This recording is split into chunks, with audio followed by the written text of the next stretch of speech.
como tantos héroes extranjeros de nuestro país, el señor, el que fue virrey, don Santiago de Liniers. Y para hablar de don Santiago de Liniers, ya que estamos cerca de la Reconquista de Buenos Aires, que es el día 12, y fue marino, por eso lo incluimos, además de por ser héroe de nuestra Reconquista, por ser marino, nos va a hablar el profesor Carlos Pesado Palmieri, un excelente y especialista en Santiago de Liniers, miembro del Instituto Santiago de Liniers, además profesor nacional en Historia, licenciado en Ciencias de la Educación, ejerció la docencia universitaria y terciaria, tuvo conducción universitaria en la Universidad Nacional de Mar del Plata, la de Lomas de Zamora, tiene varios libros publicados sobre diferente temática. Y si ahora Hernán nos pasa la entrevista, comenzamos a escuchar entonces al profesor Pesado Palmieri. Buenas tardes, estamos hablando con el profesor Carlos Pesado Palmieri. ¿Qué tal? ¿Cómo está usted? Buenas tardes, Beatriz. Gracias por la oportunidad de hablar en nombre del Instituto Histórico Santiago de Liniers y saludar a toda su audiencia.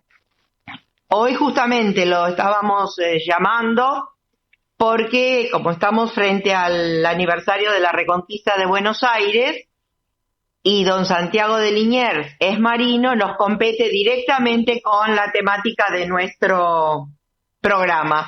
Así que me gustaría que un poquitito nos ubique y para que nuestros oyentes recuerden quién era Santiago de Liniers y cuál es su historia. Con todo gusto, Beatriz. Mire, estamos ciertamente, como usted dice, en tiempos de evocar esa invasión británica, que llamamos nosotros a veces mal invasiones inglesas. Es una sola invasión entre 1806 y 1807, en dos fases. Los británicos en realidad no se fueron en esos 2 años del Río de la Plata, así que fueron 2 fases, pero bueno, tenemos a veces un lugar común de hablar de las invasiones inglesas, que en realidad fueron más de 2, si se contabilizan de esa manera. Pero estamos, sí, como usted dice, en tiempos de la Reconquista de Buenos Aires, 215 años atrás, siendo el desembarco en la antevíspera en la costa bonaerense, propiamente dicha, de Santiago de Liniers. Así que para nosotros, Santiago de Liniers y Remón fue un héroe de la patria vieja. Era jefe de la escuadra, nacido en Niort, Francia, en 1753, ingresó allí en el regimiento de caballería originalmente del Piamonte y permaneció en calidad de subteniente hasta el año 74, fecha en la que entregó su dimisión a la que era su coronel, nada menos que el barón de Talleyrand. En el año 75, estamos hablando del siglo XVIII, ingresó como guardiamarina después de haber embarcado como aventurero en la escuadra del general Castejón en la expedición de Argel. Son cosas que no se conocen de la vida anterior de Liniers hasta que llegó al Río de la Plata. En realidad, el Río de la Plata fue destinado cuando lo ascendieron a capitán de navío en enero de 1792. Participó en la guerra contra Inglaterra desde 1796 hasta 1802. Uno de los hechos más relevantes de este insigne marino fue la reconquista nuestra de Buenos Aires el 12 de agosto de 1806 y en la defensa de Buenos Aires al año siguiente. Y todavía hay pseudo historiadores, para hablar también de la mala prensa que alguna vez le hicieron a Liniers, que los supusieron agente del Imperio Inglés. La verdad que no sé cómo se pueden aceptar esas cosas que difunden a veces algunos medios de comunicación. Realmente, ¿no? Realmente porque toda su vida y toda su obra en Buenos Aires, con más razón, fue dedicada al rey de España, o sea, al gobierno español, sin ningún tipo de traiciones. No hay duda, por eso yo lo califico, y no solo yo, como un héroe de la patria vieja, porque las patrias no nacen por decreto, las patrias se forman después de continuidades. Argentina ya era un nombre literario, como yo siempre digo, desde Marco de Centenera, desde el siglo XVI. No nacen las patrias clonadas por apariciones espontáneas. Y este hombre que tanto le dio a esta patria heredada, ¿no es cierto?, termina fusilado en 1810 por los revolucionarios en los primeros momentos de nuestra emancipación, en el Monte de los Papagayos, provincia de Córdoba. y es enterrado en una fosa común junto a los demás ejecutados. Se los recuerda tradicionalmente con la palabra clamor, que salva solamente el obispo, y luego de más de medio siglo fue inhumado en el Panteón de Marinos Ilustres, San Carlos, en San Fernando, Cádiz, España, el 10 de junio de 1864. Esto es en realidad una muy breve biografía de este hombre, que en realidad tuvo sus momentos más duros, más difíciles y de mayor gloria en nuestra tierra, en nuestra banda occidental del Río de la Plata. ¿Y cuándo fue eso? No sé, a mí me gusta ubicar en tiempo, lugar y protagonista, porque si no la historia es una lucubración de estadísticas, de ideologías, y en realidad cuando vemos a Liniers actuando en nuestra patria, es el alba emancipadora en el siglo XIX rioplatense. Para nosotros, siendo la invasión británica un suceso creador de época, y en él, Liniers desempeñó un rol fundamental y decisivo, y con él, todo un pueblo en armas decidió su destino. Exacto, ¿no? Porque de no haber sido la Reconquista, tal vez otra hubiera sido la historia, nuestra historia, porque hubiéramos pasado a ser quizás una colonia, aunque en historia no se puede decir lo que no pasó, pero podíamos haber sido una colonia y nuestra historia se hubiera postergado o hubiera cambiado. Pero es correcto lo que dice. La historia contrafáctica siempre es una hipótesis, una posibilidad, pero esa posibilidad está cierta. Y no dudo de que hay gente, o que hubo, no pueblo en realidad, sino gente, suponiendo que si hubiéramos sido ingleses, tendríamos un mejor destino. Esa es historia contrafáctica. Nosotros somos herederos de un mundo hispano, con tradiciones concretas. No olvidemos que más allá de la diversidad nuestra, ¿no es cierto?, en ese momento se peleaba no solo contra el invasor, sino contra el hereje. Y así se forja la primera página heroica de la patria en tiempos de la Argentina inicial, cuando disputó su lugar en el mundo. Además, cuando, como dijo usted al principio, cuando se inicia con esa acción, lo que será después nuestro proceso emancipador. No hay duda. Y bien dice usted, y bien señalamos nosotros a veces en visiones revisionistas de la historia, que nosotros no somos independientes en 1810, nos emancipamos, como los hijos se emancipan en su mayoría de edad. La independencia, y no somos tartamudos, ocurre recién en 1816.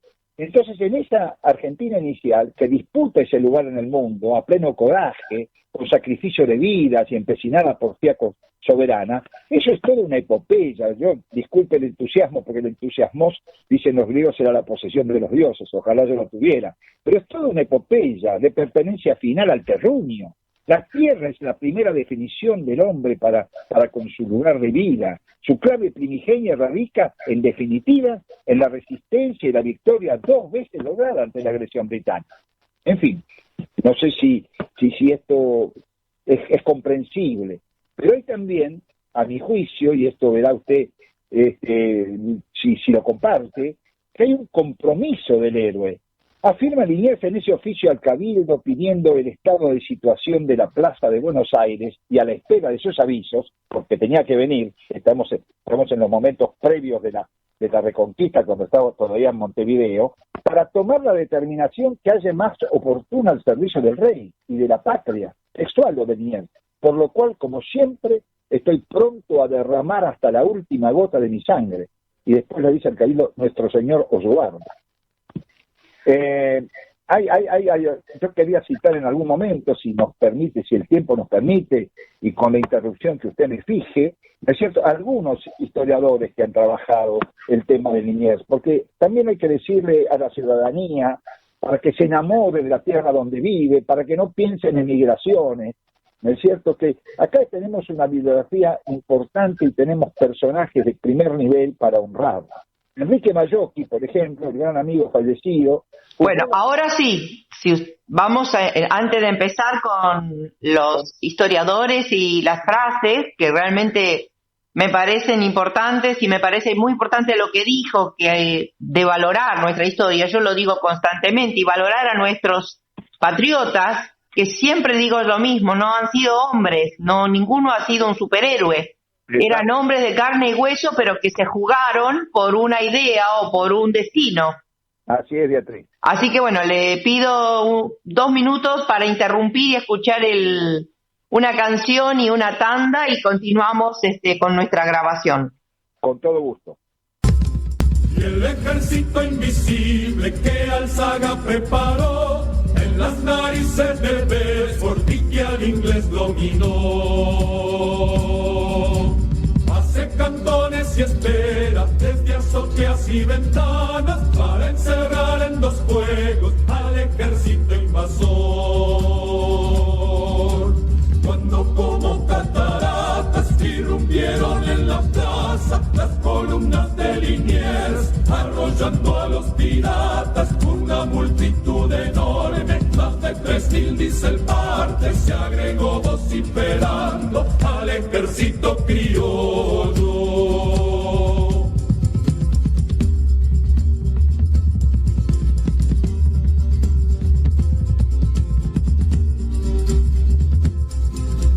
No se sabe desde dónde se descuelgan desarmados, armados con palos, piedras, cuchillos y hasta trinchetas. Corren en masa al asalto de la posición inglesa, muchos caen, otros avanzan, pero nadie pide tregua. GESUA Consultora. Implementación de sistemas para instituciones de salud, prepagas y obras sociales. Counseling organizacional, coaching empresarial. GESUA Consultora. 11 5008 0008. 11 5008 0008. Bitácora, un programa de cultura, historia, deporte y turismo del mar y los ríos argentinos. Continuamos entonces con esta interesante nota con el profesor Pesado Palmieri. ¿Qué tal, Mabel? ¿Te parece interesante, no, lo que dice? Excelente. Además siempre él es así. Él es así, te va llevando y estamos viviendo, estamos acompañándolo a Santiago de Liniers y todo lo que dice. Tiene una capacidad el profesor de llevarnos y hacernos partícipe de todo lo que cuenta. Relata historias realmente, maravilloso. Continuamos entonces con la entrevista. Después de esta interrupción, bueno, lo seguimos escuchando con mucho interés. Bueno, mire, Beatriz, Enrique Mayocchi decía que fue un gran amigo nuestro, un hombre de bien. Juzgó la contribución de Liniers textualmente como decisiva para evitar que el Río de la Plata fuera botín de guerra del colonialismo británico. Ahí cierro la cita. Y destacó en su perfil militar desde su participación junto con Ceballos contra el enemigo portugués, hasta el rol esencial protagonizado frente a esta invasión británica del 6 y del 7, siendo, decía Mayocchi, el varón signado por la providencia para vencerlos. Acá todos nosotros, por lo menos en el instituto, y a muchos de los autores que cito, tenemos una concepción religiosa, católica, porque realmente después quisiera destacar ese varón cristiano que significó ser en la vida de Liniers. Y por Liniers, dice mi hijo, que es doctor en historia, alcanzó un lugar en nuestra historia destacado. Por Liniers, logrando convertirse entre estos 2 años, entre el 6 y el 8 en realidad, porque después fue virrey, en la personalidad más relevante del virreinato del Río de la Plata. Fue admirado y querido por un pueblo que lo transformó en su caudillo y que lo ubicó en las páginas más gloriosas de su historia. Vayamos a Mitre, que fue nuestro primer historiador documental. Reveló un verdadero genio organizador, dice Mitre, desplegando una incansable actividad. La entrada en la ciudad del 7, en el 7, que ya es en la defensa, Vicente Fidel López lo señaló como que infundió nuevo aliento a los ciudadanos. Y aquellos regimientos de la defensa fueron, en la opinión de Marcos de Estrada, historiador nuestro que vive, que participa de la comisión permanente de la Reconquista, lo dijo Marcos de Estrada, es la primera escuela militar argentina, formándose allí los primeros oficiales de la patria. A veces cuando el ejército argentino dice que nació con la patria, no es con 1810, El ejército argentino, el ejército indiano, nace en 1206. Exactamente, ¿no? Ahí surge los primeros regimientos y en particular el regimiento 1 de patricios. Exactamente, con Cornelio Saavedra, otro padre de la patria. Acá nosotros tenemos que ser generosos, ¿no es cierto? Más allá de la figura extensa de San Martín, tenemos que saber cuánta gente se jugó la vida, Dios mío. Nosotros somos apenas burgueses, cuando somos burgueses, a veces ni siquiera. No estamos exentos de justicia, no están exentos, decía, también los versos laudatorios del propio autor del himno, de Vicente López y Planes, que en su canto argentino, cuando exclamaba "viva el héroe Liniers, viva el invicto antiguo general de nuestros padres".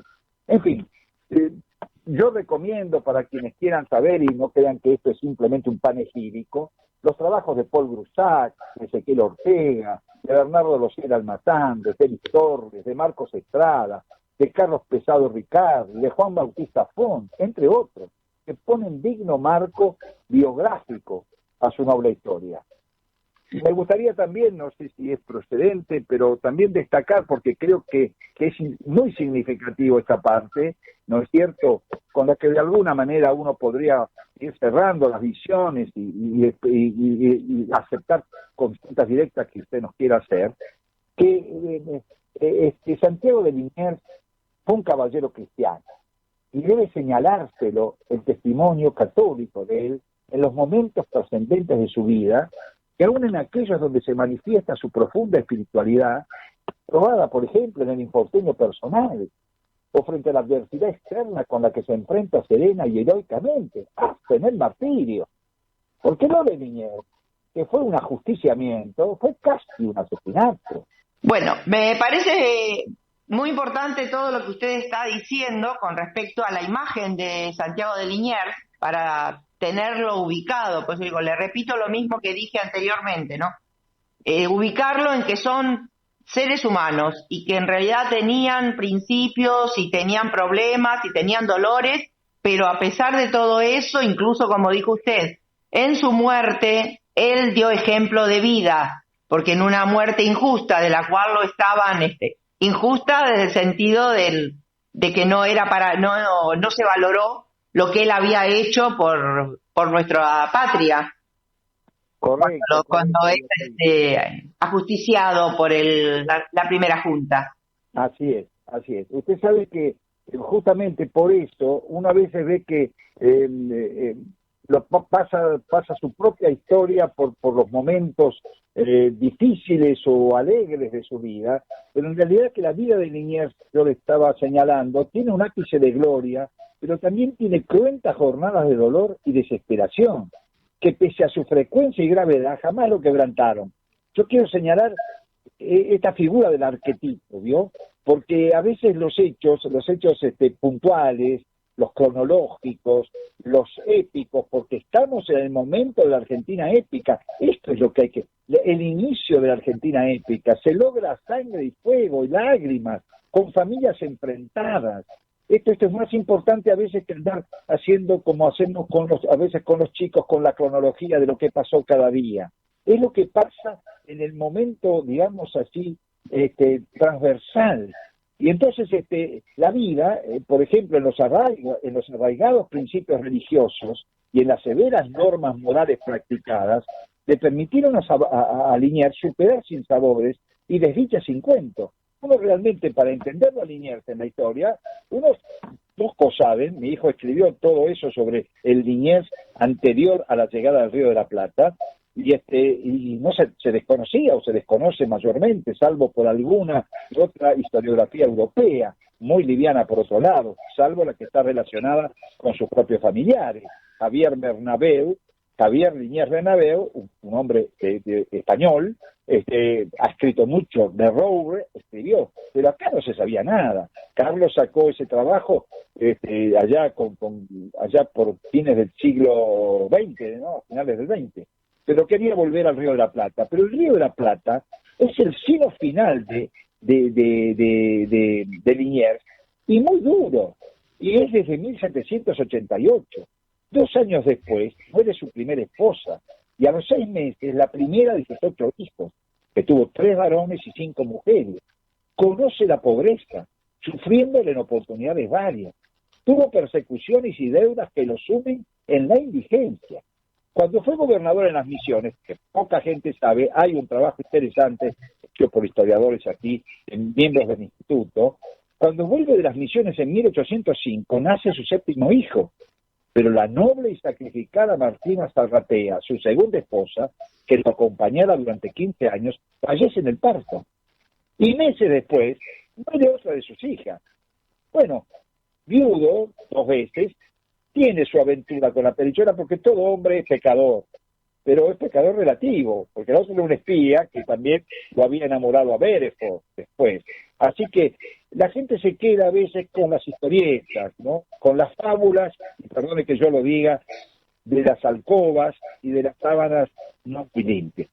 Pero aunque eso acontece, toda la historia anterior de Liniers es tremendamente difícil y además tiene ese final de martirio. Por ejemplo, señala mi amigo Juan Bautista Fox que encontrándose en oración en la catedral ante el Santísimo, en plena ocupación enemiga de Buenos Aires, esto es un tema de la Reconquista, advirtió que un sacerdote partía de la iglesia con el santo viático para un enfermo, oculto a fin de que no fuera objeto de irreverencias por parte del enemigo, que mayormente, salvo los irlandeses, eran todos protestantes. Y entonces, conmovido, dice, con su corazón de ternura y devoción, lo refiere la crónica, por esa circunstancia humillante hacia Jesús sacramentado y su iglesia, hizo el propósito de consagrarse a reconquistar Buenos Aires. Luego pasó a la Recoleta, recoge el padre Bruno esto, donde confesó y comulgó. Y entonces, bueno, después los que vayan a la Basílica de Santo Domingo van a poder ver las banderas que fueron tomadas a los ingleses, o a los británicos, que todavía no, que por supuesto no devolvimos la de la guerra del Paraguay, pero no esto. Y Liniers concreta esa decisión estando en oración en el convento de Santo Domingo, frente a la imagen de Nuestra Señora del Santo Rosario. Y dice Poz, donde hizo voto solemne de recuperar la ciudad de manos de los ingleses y ofrendarle las banderas que tomara el enemigo como trofeo de guerra. Entonces, lo invadió la confianza de que con la ayuda divina cumpliría con la empresa que se había propuesto. Pasó luego al claustro y en la hacienda prioral le comunicó al prior su decisión. Y cierro esto. Días después de la victoria, el padre Grela, que era un personaje de barricada, elogió la piedad y humildad del caballero Santiago de Liniers.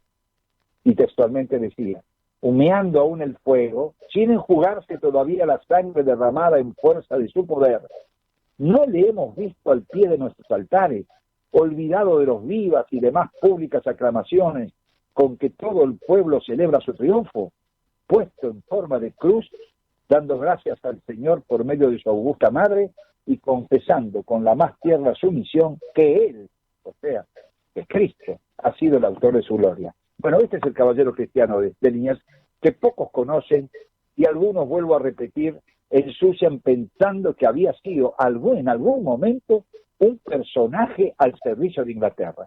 Yo no puedo creer que haya personajes que ensucien la historia de esta manera. Bueno, perdón, pero personajes que ensucian a nuestros patriotas realmente hay demasiados, porque en lugar de valorarlos y de ensalzarlos para, como decíamos al principio, tener una tradición y saber que nuestra tradición es verdadera, es fuerte y es importante, hay mucha gente que se dedica justamente a denigrar toda nuestra historia y toda nuestra tradición como si fuera poco importante y como si nada hubiera pasado que sea digno o merezca glorias en nuestra historia y personajes que lo merezcan.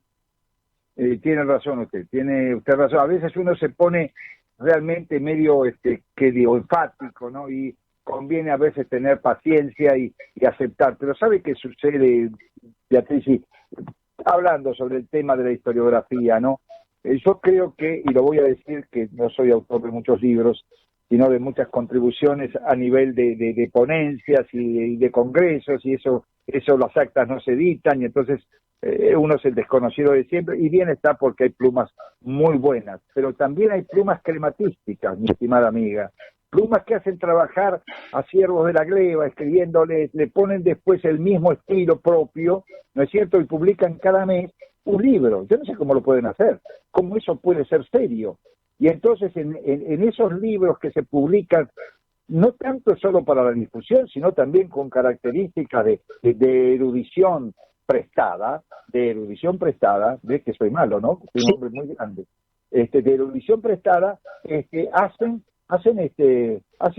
supuestamente libros que perduran, y que perduran a través de informaciones relativamente equívocas. ¿Por qué equívocas? Porque viven de puntos suspensivos en puntos suspensivos. Usted, que es lectora y que es además una animadora histórica desde el punto de vista de la comunicación social, me permitirá que yo tenga todas estas referencias, no malintencionadas, sino conocedor de que el hombre sabe por hombre, pero el zorro sabe más por viejo, ¿no? Así es. Pero bueno, no sé si te llevé mucho tiempo después. No, ya está, ya no, estamos muy bien, y bueno, ya lo invito a redondear la idea, y porque sí, así ya terminamos con esta interesantísima nota. Bueno, mire, sí, señalar que estos hombres han sido los forjadores de nuestro camino hacia la independencia. ¿En qué defensa? ¿Qué es la reconquista de Buenos Aires? ¿Qué fue la defensa de Buenos Aires? La reconquista. Buenos Aires se había perdido cuando entró Belfort en la primera invasión, apenas con 1.200 hombres. Nuestro virrey, que tiene tanta buena fama en Córdoba, como fue Sobremonte, que tampoco le quiero yo echar negaciones, ¿no es cierto?, para proteger el tesoro que fue de Buenos Aires. Y Buenos Aires quedó desprovista de la autoridad, de lo que significa, en el caso del virrey, que es el vicerrey, ¿no es cierto?, la propia soberanía. Soberanía y soberano tienen un valor enorme. Entonces, ahí aparecen los hombres, ahí aparece la lucha armada, ahí aparece esa defensa de la tierra, lo que usted dice cuando me mencionó a los patricios, ¿no? Los hombres que están conectados con la patria, ¿no? Patria, patricios. Exacto. Y fue un pueblo, en ese momento fue un pueblo el que también salió a luchar para asegurar su libertad y no cambiar de dueño. Su libertad y su pertenencia. Usted defiende el sentido de la propiedad privada, también vale ahí. Nos vienen y además están también lo que las 7 partidas juzgaban como merecedores de la pena de muerte. Están los traidores. Claro. Están los que juraron en España, después, un poquito más adelante, en el 8, 9, fidelidad a Napoleón, a los franceses, o al rey José, al hermano, y los que estaban acá jurándole a Jorge III. Yo no me equivoco, sí, Jorge III. Sí. ¿No es cierto? Y no fueron pocos, y están las nóminas. Lo que pasa es que uno no quiere hacer escándalos, ¿no es cierto? Bueno, ya está. Algunos se arrepintieron después. Le agradezco toda esta información y muchísimas gracias por haber participado en el programa. Gracias. Con la última cita de Paul Groussac, que fue un francés, ¿no?, que fue el primero que escribió una biografía sobre Liniers extensa, que dijo que las primeras víctimas de la patria nueva eran los últimos héroes de la patria vieja. Y le agradezco la posibilidad de la difusión y me disculpo por los énfasis empleados.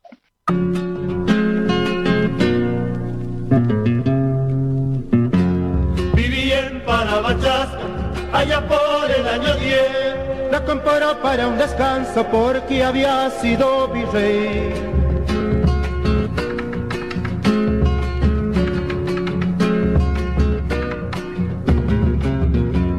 Estancia de la Altagracia, la llamaron a Tasquel, los jesuitas y los indios, algún que otro cordobés.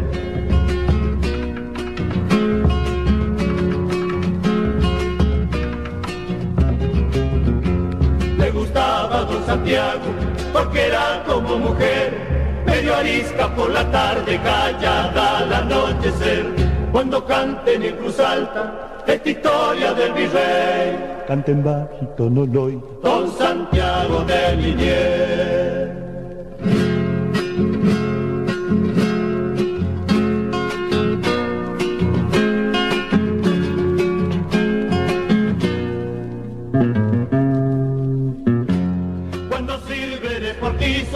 En 1806 entrará al río en La Plata, se topó con don Liniers. Counseling y coaching para instituciones de salud, desarrollo personal, equipos de alto rendimiento, toma de decisiones, resolución de conflictos. Un servicio de Gesua Consultora. 11 5008 0008. Bitácora, un programa de cultura, historia, deporte y turismo del mar y los ríos argentinos.